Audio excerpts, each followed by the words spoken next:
Okay, so in order for you to start making your spout, you have to have several of your details done in advance just to make sure that your piece is ready to go and you don't have anything going in the way of that spout. Some details might have to come later, so it really depends on your design. But also make sure that your teapot itself is pretty soft and it's going to be able to adhere soft clay to soft clay. If you have a hard pot and soft clay, it's going to stick now in the meantime, but later on it's going to end up shrinking and it will shrink apart. So it might look good now, but then later it could come separated.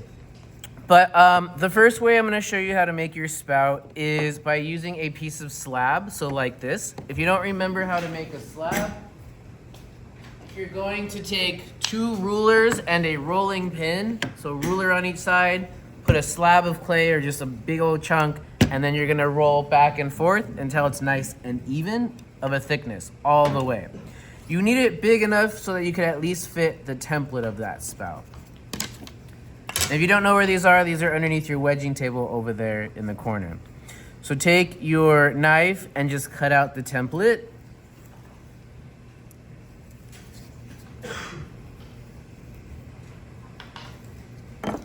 Okay.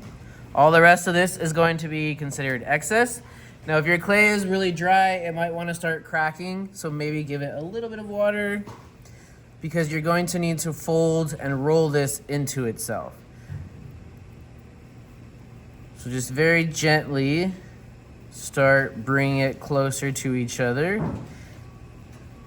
And you'll notice that this might be really big and not necessarily proportional to the teapot that we want it to go on. So in this case, if I need to or want to, I can cut some of it off just for better sizing. I will pinch both sides together, and that's where they're going to overlap. So make sure you score and slip.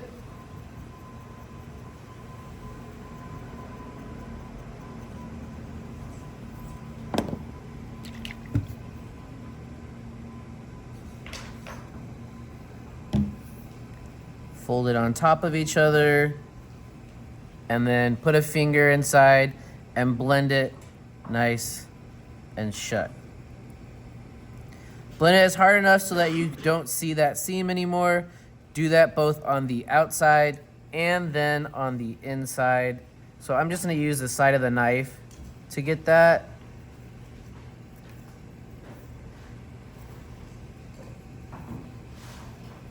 Like that, okay? Still, it is pretty big and it's not quite right. And the type of spout we're looking for, remember, for it to not be a non-drip spout, is so that it is an S-curve on the end. So right now, this one is one that's gonna dribble or drip as it starts to pour. So we want that little S to be there.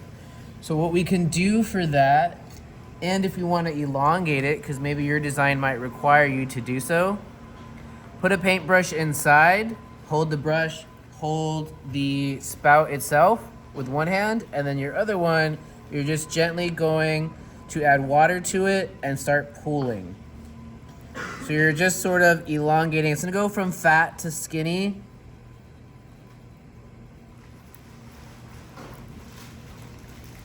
And it'll have more of a gradual transition as opposed to it just being like super wide on one side and then narrower on the other. Eventually, sometimes people just keep pulling and they don't know when to stop, and then they have this really long one, and then it's too skinny and too weak. So be careful with that. So this got a little narrower. I can also cut off the top here just to make it a bit more open and widen that as well. Okay. So I've got a thumb inside, and then I have one finger here, and I'm just kind of going to create that little bit of an S. So pulling this out here, pushing that in, and creating that little curve so that this way we don't get a spout that drips when we pour. Make sure that when you cut this though, if you do cut the end, that this is rounded and kind of like a U shape Otherwise, if it's just pointed and really sharp, your water's gonna wanna go both sides of that and it's gonna kind of dribble, or it will be cut as you do it. So you want it a little bit more round for the flow of water to be nice and neat. Okay, I'll show you how to attach that in just a second. So the other way to make a spout would be to take a solid piece of clay and start rolling it into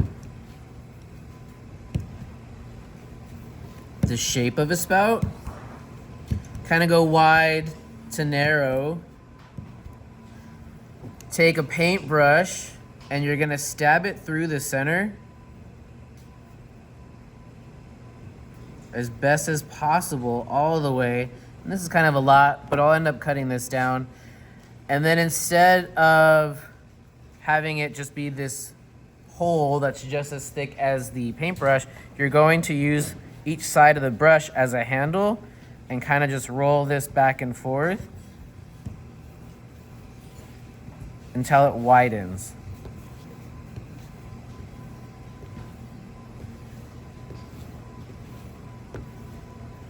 Okay, so now I've got it wide back here. It's pretty big.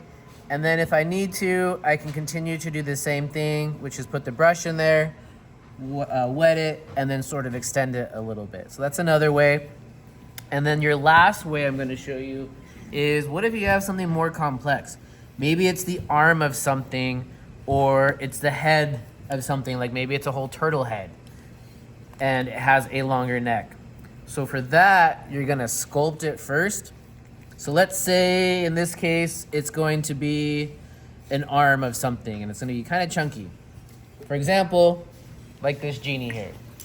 So it's gonna have this wider arm and then it's gonna have like a hand on the end. You're going to sculpt that first.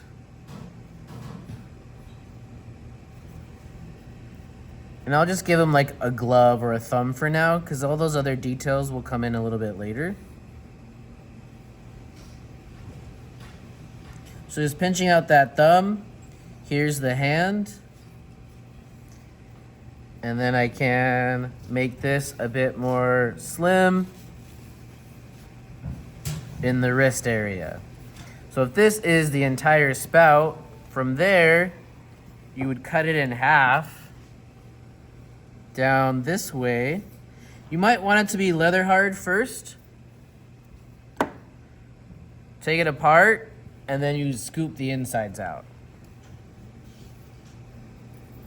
So this is how you would then make it hollow. Because I can get up into the thumb, I can start really focusing on where I want to make it more consistent. Just be careful you don't go too thin of a wall, and then it's not going to be supportive anymore. So this is where it's going to come out.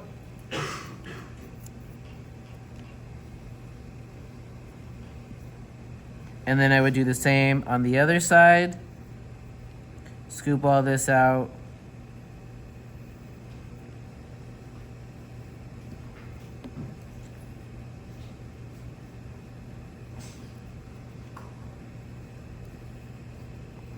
And then finger in water or paintbrush in water to make it smooth so that you got a nice flow. And then you'll score and slip each end, put it back together, and then you would just reopen up that hole if it happens to close, and then that could become your spout. So just like you put your two pots together earlier, you're just gonna score and slip it, blend them over each other, and then you could attach it that way. So that's the 3 different ways on how to make them. Now here's how to attach it. So going back to this first one here, because I'm helping Aiden out with his is just a regular spout. We got that S curve in there as we talked about earlier. Now, as mentioned, it is too long, doesn't quite work. Remember, we want the height of that spout to at least be the same height as the opening of your lid. So we gotta have a certain angle and we have to have a certain size of this.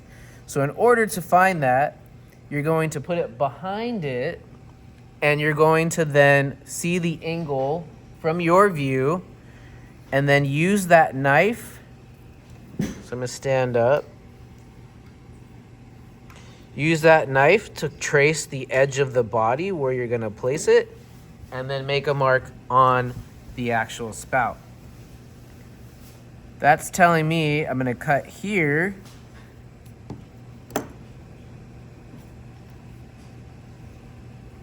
And then that will give me the proper proportion and size as well as the height. If I want to, I can extend it beyond the opening of the lid. I just can't go any shorter than the lid for the waterline purpose. So if you want to go up, then go up, but at least go here. Okay. Now when you attach, you're going to trace it out first.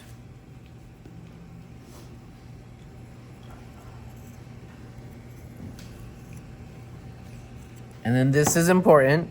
After I've traced it, I'm going to cut a hole smaller than the tracing, so not actually as big.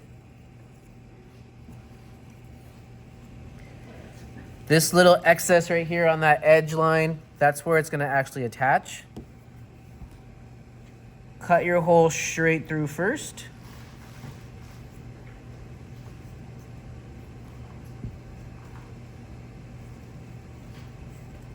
Okay. Now when you look at it, you'll see that there is sort of a thick edge right there. We want to cut that like we did our lids. We want it to be at an angle. The only difference is we're not gonna make it flared out this way. We're gonna make it flared out from the back. Think of this like a funnel where you're gonna be guiding the water flow into that spout. So I'm actually going this way, angled inwards, all the way around.